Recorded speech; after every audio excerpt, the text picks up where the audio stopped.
السلام علیکم ورحمۃ اللہ وبرکاتہ۔ عزیزان گرامی، آج میں آپ کے لیے لایا ہوں چند ایک جھلکیاں، اور خصوصاً مرزے جونیئر کے سٹوڈنٹس کے لیے۔ مرزا دجال، مرزا لونڈا لپاڑا، جو کوئی شے نہیں، جو اپنا پیشاب تک نہیں روک سکتا، جس کے دماغ میں کیڑا گھوم رہا ہے اور کیڑا ہے، جو مر گل سڑ کر مٹی میں مل جائے گا، مرنے کے بعد جس کی شلوار اتاری جائے گی، کفن دیا جائے گا اور کفن پیپ کی نظر ہو جائے گا۔ دجال لونڈا لپاڑا۔ اگر آپ میرے ان الفاظ سے سیخ پا ہو رہے ہیں، اگر میرے یہ الفاظ مرزے دجال کے لیے سن کر آپ کو غصہ آ رہا ہے، تو یہی الفاظ مرزا جونیئر، مرزا دجال، مرزا لونڈا مر کر جو مٹی میں مل جائے گا، پیپ کی نظر ہو جائے گا، جو اپنا پیشاب تک نہیں روک سکتا، وہی مرزا یہی الفاظ مسلمانوں کے لیے، اولیاء کے لیے، علماء کے لیے، اہل بیت کے لیے، صحابہ کے لیے، بلکہ خود حضور نبی کریم رؤوف رحیم صلی اللہ تعالی علیہ وآلہ وسلم کی ذات کے لیے بول چکا ہے۔ اگر میرے یہ الفاظ سن کر آپ کو غصہ آ رہا ہے، آپ سیخ پا ہو رہے ہیں، تو پھر یہی الفاظ جب مرزے جونیئر نے، مرزے دجال نے، مرزے لونڈے نے، جس کے دماغ میں کیڑا ہے، جو کوئی شے نہیں ہے، جو مر کر مٹی میں ملنے والا ہے، جو پیپ کی نظر ہونے والا ہے، جس کے دماغ میں کیڑا گھوم رہا ہے، جو اپنا پیشاب تک نہیں روک سکتا، جب اس نے یہی الفاظ مسلمانوں کے لیے بولے، صحابہ کے لیے بولے، خود رسول اللہ صلی اللہ علیہ وسلم کی ذات کے لیے بولے، تو آپ کو اس کے الفاظ پر بھی غصہ آنا چاہیے، پھر تو آپ غیر جانب ہوں گے۔ ورنہ اگر میرے الفاظ پر غصہ کھا رہے ہیں تو پھر اور اس کے الفاظ پر غصہ نہیں کھا رہے، اس کا مطلب یہ ہو معاذ اللہ کہ آپ مرزے دجال کو صحابہ سے بھی، اہل بیت سے بھی، خود نبی پاک صلی اللہ علیہ وسلم سے بھی معاذ اللہ اوپر درجے کا سمجھتے ہیں۔ لہذا آپ اپنی فکر کریں۔ اگر یہ الفاظ سن کر، میرے الفاظ سن کر غصہ آ رہا ہے، اور یہی الفاظ مرزا جونیئر کی زبان سے سن کر غصہ نہیں آتا، تو پھر آپ اپنے ایمان پر نظر ثانی کریں، غور و فکر کریں۔ مرزے دجال بیچارے کی عقل اتنی موف ہو چکی ہے کہ کام کرنا ہی چھوڑ گئی۔ یہ خود اپنی منجی آپ ٹھوک بیٹھتا ہے، لیکن یہ اس خوش فہمی میں رہتا ہے کہ میں نے دوسروں کی منجی ٹھوک دی ہے، حالانکہ یہ حقیقت میں اپنی منجی آپ ٹھوک رہا ہوتا ہے۔ چاند ایک جھلکیاں سن لیں، پھر آگے بات کرتے ہیں۔ ویڈیو چلنے لگی ہے، اگر میں جھوٹ بولوں تو کہہ دینا میں جھوٹا ہوں۔ ان کی قیامت تک نسلوں کے کانوں سے دعا نکلے گا جو میں نے صلح حسن کے حوالے سے انہوں نے دھوکے دیے ہوئے تھے کہ علی جنگ پسند تھا اور حسن صلح پسند تھا، اور جھوٹو تم نے آدھی حدیث بخاری سے بیان کی میرا یہ بیٹا سید ہے۔ اس کے سٹارٹ میں لکھا تھا امام حسن 40,000 کا لشکر لے کے معاویہ سے صفین پارٹ 2 لڑنے گئے، حضرت علی کی روح نے نہیں لشکر نکالا ہوا تھا، امام حسن لیڈ کر رہے تھے۔ صلح کی آفر ادھر سے ہوئی تھی، اور سورۃ الانفال میں ہے کہ کافر بھی صلح آفر کریں جنگ میں تو آپ نے قبول کرنی ہے۔ یہ صلح اگر حضرت علی کو حضرت معاویہ آفر کرتے تو وہ بھی قبول کر لیتے۔ صلح حسن پہ میں نے پھر جو ان کی منجی ٹھوکی ہے، ہائے ہائے ہائے ہائے، دھوئیں نکل رہے ہیں ان کے کانوں سے، کلیریفیکیشن دیتے پھر رہے ہیں۔ اور دیکھیں میں بول رہا ہوں تو وہ سارے اپنے اپنی حدیثیں تلاش کر رہے ہیں، پھر بھی حدیث کو نہیں نبی انہوں نے موبائل کھول کے بیٹھے جے اور تیاری کر کے آیا کرو۔ تو اڈا میں شوق پورا کرتا ہے، سارے فرقے بیٹھے سمجھے ہوتے، بریلوی بھی، اہل حدیث بھی، دیوبندی بھی، اور وڈے مولوی تک۔ کیا انہوں نے کیا حالت ہوئی ہے؟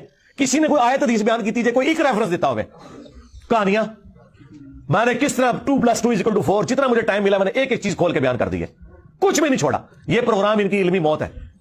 تھا جھوٹو آدھی حدیث بیان کی میرا یہ بیٹا سید ہے، پوری حدیث تم نے بخاری سے بیان ہی نہیں کی کہ حسن پہاڑوں جتنا لشکر لے کے آیا معاویہ سے صفین پارٹ 2 لڑنے کے لیے۔ عمر بن العاص نے کہا کہ یہ لشکر میں دیکھ رہا ہوں معاویہ جب تک یہ اپنے مخالفین کو بھگائے گا نہیں، یہ واپس نہیں جائے گا، یہ بخاری کے الفاظ تم نے کیوں نہیں بیان کیے؟ تو پھر معاویہ نے کہا کہ کیا کریں رضی اللہ عنہ، پھر نہ کہ رضی اللہ عنہ چاٹ دیتا ہے، کیا کریں؟ ان کا صلح کرتے ہیں۔ صلح حسن ہو کے حضرت حسن خلافت سے دستبردار ہوئے، اور فضیلت بھی انہی کی تھی نا بخاری میں کہ یہ بیٹا سید ہے، اس کی وجہ سے صلح ہوگی۔ اس میں امپلائڈ ہے کہ جو مخالف ہے وہ تو پیچھے ہٹنے کے لیے تیار نہیں ہے، حضرت حسن ہی قربانی دیں گے۔ اس کی وجہ سے شیعہ علی کی گالیاں بھی کھانی پڑی امام حسن کو کہ اس نے ہمیں ذلیل کروا دیا، یہ سب کچھ کر دیا۔ تو امام حسن کا ان کے سپرد کر دینا حکومت کو اس بات کا ثبوت ہے کہ وہ ان کے اسلام کو مانتے تھے۔ مرزے دجال، مرزے لونڈے جو اپنا پیشاب تک نہیں روک سکتا اس کے اسٹوڈنٹ صرف اتنا بتا دیں اس کی ان دونوں باتوں میں سے کون سی بات جھوٹی ہے. بس صرف جھوٹی کی نشاندہی کرنی ہے کہ ایک طرف کہتا ہے کہ صلح کی آفر حضرت معاویہ رضی اللہ تعالیٰ عنہ نے کی، جبکہ دوسری طرف کہتا ہے کہ نبی پاک صلی اللہ تعالیٰ علیہ وسلم نے فرمایا کہ یہ میرا بیٹا سردار ہے، یہ دو جماعتوں میں صلح کروائے گا. صلح کی پہل ان کی طرف سے ہوئی، صرف پہل بھی نہیں بلکہ حکومت سے بھی، خلافت سے بھی دستبردار ہو گئے. خود ہی انہوں نے حضرت معاویہ کو حکومت دے دی. اس میں کہہ رہا ہے کہ صلح حضرت حسن کی طرف سے ہوئی، دوسری طرف کہتا ہے کہ صلح کی آفر حضرت امیر معاویہ کی طرف سے ہوئی. اب یہ دو متضاد ہیں، ان دونوں باتوں میں سے جھوٹی کون سی بات ہے؟ صرف آپ نے جھوٹی کی نشاندہی کرنی. مزید سنیں پھر آگے بات کرتے ہیں. اس زمانے میں کاغذ نہیں ہوتا تھا جی، کاغذ تو بعد میں ہے. اس زمانے میں تو چمڑے میں کپڑے پہ ہوتا تھا. ایک قرآن رکھنے کے لیے آپ کو ایک کنال جگہ چاہیے تھی، ایک پارا رکھنے کے لیے پورا کمرہ چاہیے تھا. حضرت علی نے تحکیم کے مسئلے پہ آخری درجے میں اپنے فوجیوں کو سمجھایا تھا کہ یہ فراڈ کر رہے ہیں جو انہوں نے قرآن نیزوں پہ اٹھائے ہوئے ہیں، یہ مسئلہ کچھ اور ہے، انہوں نے قرآن نیزوں پہ اٹھائے ہوئے ہیں. اس زمانے میں کاغذ نہیں ہوتا تھا. ایک قرآن رکھنے کے لیے آپ کو ایک کنال جگہ چاہیے تھی، ایک پارا رکھنے کے لیے پورا کمرہ چاہیے. اب بتائیں اب آپ کدھر جائیں گے؟ تو جو بندہ یہ ہوتا ہے، تو ایک بندہ بار بار جھوٹ بولنے کے اوپر اترا ہوا ہے، تو جھوٹے بندے کو تو کذاب کہہ کے اس کے 80 کوڑے اس کے لیے ڈیمانڈ ہونے چاہیے. اگر میں جھوٹ بولوں تو کہہ دینا میں جھوٹ ہوں. مرزا جونیئر مرزا دجال جس کے دماغ میں کیڑا ہے، جو مر کر مٹی میں مل جائے گا، پیپ کی نظر ہو جائے گا، جو اپنا پیشاب تک نہیں روک سکتا، اس کے اسٹوڈنٹ صرف اتنا بتا دیں کہ مرزا جونیئر کی ان دونوں باتوں میں سے کون سی بات جھوٹی ہے. آگے ایک جھلک سنیں پھر آگے بات کرتے ہیں. اگر میں جھوٹ بولوں تو کہہ دینا میں جھوٹ ہوں. کوئی رحمت اللہ علیہ نہیں ہے، لے جاؤ دبو انہوں جان چھڑاؤ. سب فراڈ دے، ٹوٹل فراڈ دے. سپریم لیڈر جو تھے وہ امام خمینی تھے رحمہ اللہ. کوئی رحمت اللہ علیہ نہیں ہے، لے جاؤ دبو انہوں. مفتی جعفر حسین رحمہ اللہ تعالی ایک بہت بڑے شیعہ عالم تھے. کوئی رحمت اللہ علیہ نہیں ہے، لے جاؤ دبو انہوں. محمد بن عبدالوہاب صاحب کو ہم ڈنگے کے چور پہ رحمہ اللہ تعالیٰ کہتے ہیں. کوئی رحمت اللہ علیہ نہیں ہے، لے جاؤ دبو انہوں. شیخ محمد ناصر الدین البانی رحمہ اللہ. کوئی رحمت اللہ علیہ نہیں ہے، لے جاؤ دبو انہوں. مرزا جونیئر کے سٹوڈنٹس، مرزا دجال کے سٹوڈنٹس، ماننے والے چاننے والے، جو مرنے کے بعد جس کی شلوار اتاری جائے گی، جو اپنا پیشاب تک نہیں روک سکتا، اس کے سٹوڈنٹ صرف اتنا بتا دیں کہ ان دو باتوں میں سے اس کی کون سی بات جھوٹی ہے. ایک طرف کہہ رہا ہے کہ اس وقت قرآن پاک جو تھا ایک کنال زمین میں رکھا جاتا تھا، یعنی اتنا بڑا قرآن ہوتا تھا، اور ایک طرف کہتا ہے کہ وہی قرآن نیزوں پر اٹھایا جاتا تھا. مرزا دجال، مرزا جونیئر، جو مرنے کے بعد جس کی شلوار اتاری جائے گی، جو اپنا پیشاب تک نہیں روک سکتا، جو لونڈا لپاڑا دجال، اس کے سٹوڈنٹ سے صرف اتنا سوال ہے کہ ایک کنال میں رکھا ہوا قرآن مجید آپ نیزے پر اٹھا کر دکھا دیں اور منہ مانگا انعام لے لیں. ٹائم قیامت تک جواب دینا جائے اس کا، ٹائم قیامت تک کے لیے. اب بتائیں اب آپ کدھر جائیں گے؟ ایک جھلک اور سنیں آگے بات کرتے ہیں. پھر انہوں نے جو بڑی خطرناک بات اس میں کی کہ تنو بخاری اور مسلم کا بخار چڑھ گیا. اب یہ بات اگر میں نے کی ہوتی تو آج پورے ملک کے اندر نہ ہنگامے ہوتے کہ جی توہین مذہب لگ گیا 295A صحیح بخاری سے، وہ بھی یہ بھی بخاری سے، اور بخار چڑھ جائے کسی نے کنزیکٹیو تیسری حدیث بخاری سے 4425. اچھا، اور یہ واقعی بخار چڑھانے والی حدیث ہے. پھر انہوں نے جو بڑی خطرناک بات اس میں کی کہ تنو بخاری اور مسلم کا بخار چڑھ گیا. اب یہ بات اگر میں نے کی ہوتی تو آج پورے ملک کے اندر نہ ہنگامے ہوتے کہ جی توہین مذہب لگ گیا 295A. ایک جھلک اور سنیں پھر آگے میں آپ کو تفصیل بتاتا ہوں. حضرت علی کا بیٹا حنفیہ نامی عورت سے تھا، جو وہ پوچھتا ہے بتائیں اس امت میں نبی الاسلام کے بعد سب سے افضل کون ہے؟ تو حضرت علی کہتے ہیں ابو بکر. پوچھتے ہیں اس کے بعد، کہا عمر. تو پھر وہ بیٹا کہتا ہے مجھے خدشہ ہوا میں تیسرا پوچھوں گا تو حضرت عثمان کا نام لیں گے. تو میں نے کہا اس کے بعد تو آپ ہی ہوں گے نا. تو انہوں نے فرمایا میں تو عام مسلمانوں میں سے ایک مسلمان ہوں. البتہ چونکہ مولا علی خود کہہ رہے ہیں کہ میں ابو بکر عمر کو اپنے آپ سے افضل سمجھتا ہوں، تو میرا خیال ہے ہمیں مولا علی کا ساتھ دینا چاہیے. حضرت ابو بکر صدیق کا قول ہے بخاری میں، عبداللہ بن عمر کہتے ہیں کہ حضرت ابو بکر فرمایا کرتے تھے محمد کے قرب کو اہل بیت محمد کے قرب میں تلاش کرو. مجھے بتائیں جو رسول اللہ صلی اللہ علیہ وآلہ وسلم کے قرب کو ان کے اہل البیت کے قرب میں تلاش کر رہے ہیں، خود کیا کبھی وہ یہ دعویٰ کر سکتے ہیں کہ ہم اہل البیت سے افضل ہیں؟ اللاجیکل بات ہے. یہ کہنا کہ جی بخاری میں موجود ہے، ابو داؤد میں بھی، کہ عبداللہ بن عمر کہتے ہیں کہ ہم نبی الاسلام کے زمانے میں افضلیت دیتے تھے حضرت ابوبکر کو، عمر کو اور عثمان کو، اس کے بعد افضلیت نہیں دیتے تھے. تو بھائی یہ لوگوں میں فضیلت کی بات ہے، اہل البیت بالکل الگ ہے. جب لوگوں میں افضلیت کی بات ہو رہی ہے تو وہ ادر دین اہل البیت ہے. تو میرا خیال ہے ہمیں مولا علی کا ساتھ دینا چاہیے. illogical بات ہے. تو میرا خیال ہے ہمیں مولا علی کا ساتھ دینا چاہیے. چاند ایک جل کے مزید سن لیں، پھر آگے میں آپ کو بتاتا ہوں اکٹھے. یہ جو ہمیں لوگ کہانیاں کروا رہے ہوتے ہیں نا کہ جی جو بات کتاب و سنت کے مطابق ہے وہ آپ لے لیں.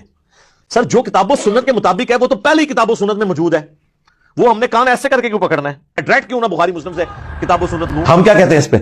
رکو ذرا، صبر کرو، بتاتے ہیں تجھے. ہمیں تو یہ تعلیم دی گئی ہے کہ شیطان بھی اگر سچی بات کرے اور وہ قرآن و حدیث کے مطابق ہو تو آپ نے لے لینی ہے.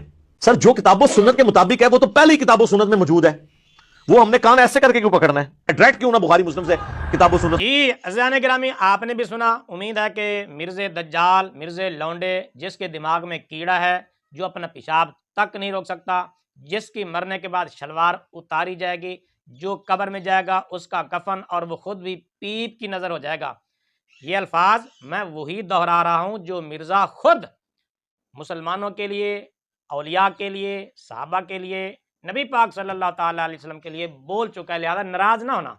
اور مزے کی بات یہ ہے کہ مرزا جونیئر کہتا ہے کہ یہ الفاظ میں جان بوجھ کر بولتا ہوں اور بڑے شائستہ لفظ ہیں یہ. میں نے الحمدللہ جس طرح قرآن و سنت میں مہارت حاصل کیا نا، میں نے اردو زبان میں مہارت حاصل کی ہے، شستہ الفاظ بولنے پہ ایک ایک چیز سیکھی ہے. جی مرزا جی، بالکل بالکل آپ کی وہی شائستہ زبان جو آپ کے نزدیک جو شائستہ ہے، جس کو آپ نے شائستہ سمجھا، جو وہ آپ نے سیکھی، وہی آپ کی شائستہ زبان میں آپ پر لوٹا رہا ہوں. آپ کے بولے ہوئے الفاظ میں آپ کی طرف لوٹا رہا ہوں.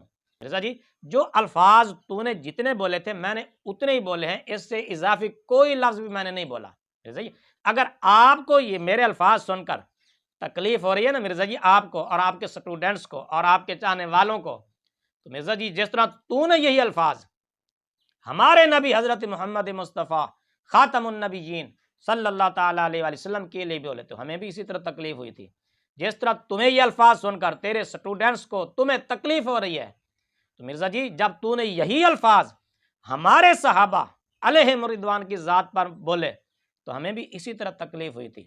مرزا جی اگر تمہیں اور تیرے لونڈے لپاڑے شاگردوں کو یہ الفاظ سن کر تکلیف ہو رہی ہے، تو جب تو نے یہ عام مسلمانوں کے لیے بولے، اولیاء کے لیے بولے، علماء کے لیے بولے، تو ہمیں بھی تکلیف اسی طرح ہوئی تھی. تو مرزا جی برا نہ منانا، یہ آپ کی فصیح زبان، فصیح الفاظ، شائستہ الفاظ جو تو نے عرصہ لگایا سیکھنے کے لیے، وہی الفاظ میں تجھ پر لوٹا رہا ہوں. یہ تیرے ہی الفاظ ہیں مرزا جی، میرے تو نہیں ہے نا. بتا ان میں سے میرا کون سا لفظ ہے؟ مرزا دجال، یہ دجال آپ کا لفظ ہے مرزا جی. اور پیشاب کا نہ روکنا، مرزا جی تو پیشاب نہیں روک سکتا. ناراض نہ ہونا، یہ تیرے الفاظ تجھ پر لوٹا رہا ہوں. مرزا جونیئر کے سٹوڈنٹ سے صرف اتنی گزارش ہے اور اتنا پوچھنا ہے کہ مرزے نے ہر ویڈیو میں تقریباً متضاد کلپ آپ نے سنے ہیں، میں آپ کو سنوا چکا ہوں. صرف اتنا بتانا ہے کہ اس کی کون سی بات جھوٹی ہے، بس سچی نہیں بتانی کہ سچی کون سی ہے، کیونکہ دو متضاد چیزیں ہیں نا، ایک میں کچھ کہہ رہا ہے پھر اسی کے بعد دوسری میں کچھ کہہ رہا ہے. آپ نے صرف اتنا بتانا ہے کہ اس کی یہ بات جھوٹی ہے، بس جھوٹی کی نشاندہی کر دینی ہے. تفصیل کی ضرورت بھی نہیں ہے، کوئی لمبی چوڑی وضاحت کی بھی ضرورت نہیں ہے، دلیلوں کی ضرورت بھی نہیں ہے، تعویل کی ضرورت بھی نہیں ہے.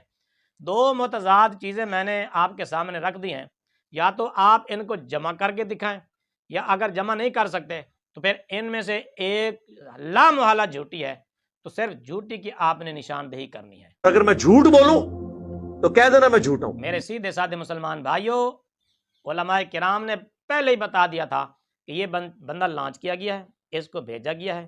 اب یہ ظاہر ہے اس نے جھوٹ الٹ پلٹ باتیں کرنی تھی، جھوٹ بولنا تھا، ساری باتیں کرنی تھی. اور جس طرح کہتے ہیں نا کہ جھوٹے کا حافظہ نہیں ہوتا، یہ ایک بات کر کے وہ بھول گیا، اب اگلی دفعہ اس نے کہا کہ کس طرح قوم کو پھدو بناؤں، تو اب اس نے ایک نئی کہانی گھڑی. اس بیچارے کو پچھلی کہانی یاد ہی نہیں رہی، اس لیے ہر ویڈیو میں، ہر بیان میں ایک نیا جھوٹ تراشتا ہے اور اپنی منجی خود اپنے ہاتھوں ٹھوکتا ہے یہ بیچارہ. آپ بتائیں اب آپ کدھر جائیں گے؟ اور اس کو پتہ ہی نہیں چلتا. حیرانگی ان لوگوں پر ہے جو اس کے آگے سمم بکمن عمیون بن کر بیٹھے رہتے ہیں، اور ان بیچاروں کو بھی نہیں پتہ چلا کہ یہ